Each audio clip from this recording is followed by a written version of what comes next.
Billionaire ছেলেটি জোর করে ঠিক করে দেওয়া বিয়ের প্রতিবাদে গাড়ি থেকে আংটিটা বাইরে ফেলে দিল, কিন্তু এক মেয়ে সেই আংটি কুড়িয়ে নিল। সে দৌড়ে এসে ছেলেটির গাড়ি থামালো। ছেলেটি সঙ্গে সঙ্গে নেমে এসে জিজ্ঞেস করলো সে কি আহত হয়েছে। দয়ালু মেয়েটি বলল আপনার আংটিটা পড়ে গিয়েছিল। ছেলেটির মনে হলো এই মেয়েটি খুবই সৎ সরল আর নেক হৃদয়ের। কিন্তু তখনই ছেলেটির সহকারী এসে বলল তার সৎমা তাকে বাড়ি ডেকেছেন বিয়ের জন্য। ছেলেটি বুঝতে পারলো তার সৎমা শুধু তাকে নিজের নিয়ন্ত্রণে রাখতে চান। এরপর ছেলেটি সেই মাসুম মেয়েটিকে জিজ্ঞেস করলো সে কি তার সঙ্গে বিয়ে করবে, কিন্তু মেয়েটি বিয়ের অর্থই জানতো না। তবে যখনই শুনলো বিয়ের পর সে নানান রকমের সুস্বাদু খাবার পাবে, তখনই সে খুশি মনে রাজি হয়ে গেল। ছেলেটি সহকারীকে আদেশ দিল মেয়েটিকে হাসপাতালে নিয়ে গিয়ে চেক আপ করাতে।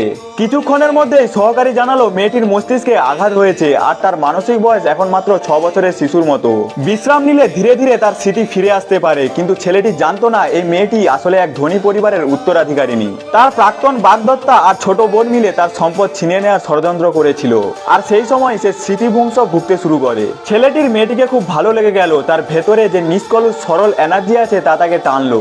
যখন সদমা বিষয়টা জানলেন, তিনি ছেলেটির বাড়িতে তার অবস্থান দুর্লভ করে দেওয়া এবং মেয়েটিকে হয়রান করার সিদ্ধান্ত নিলেন। কিন্তু মেয়েটি সরলভাবে বলে ফেললো যে ছেলেটির সদমা নিশ্চয়ই খারাপ মানুষ। এতে সদমার মনে হলো মেয়েটি তাকে গালাগালি দিচ্ছে। তিনি রেগে সেখান থেকে চলে গেলেন। ছেলেটির মনে হলো এই মাসুম মেয়েটি তার জীবনে সৌভাগ্য বয়ে আনবে, তাই সে তাকে প্রতিদিন আদর যত্নে রাখতো।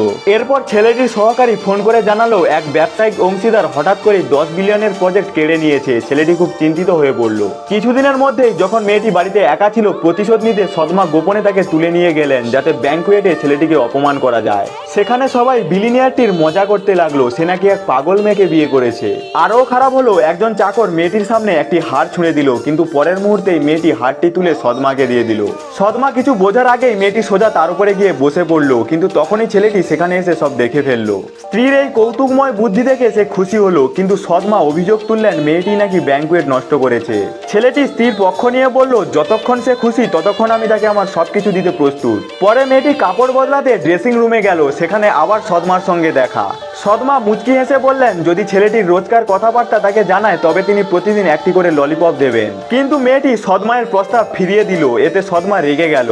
তর্কের এক পর্যায়ে হঠাৎ মেয়েটি অজ্ঞান হয়ে পড়ল। সদমা সঙ্গে সঙ্গে চাকরকে আদেশ দিলেন তাকে আবার ব্যাংকুয়েট হলে নিয়ে যেতে। ঠিক সেই সময় মেয়েটির পুরনো বাগদত্ত তাকে দেখে ফেললো এবং বুঝে গেল এ তো আমার নিখোঁজ বাগদত্তা। হঠাৎ মেয়েটি চোখ মেলল, উঠে দাঁড়ালো এবং সেই নির্দয় বাগদত্তকে এক চড় কষিয়ে দিল।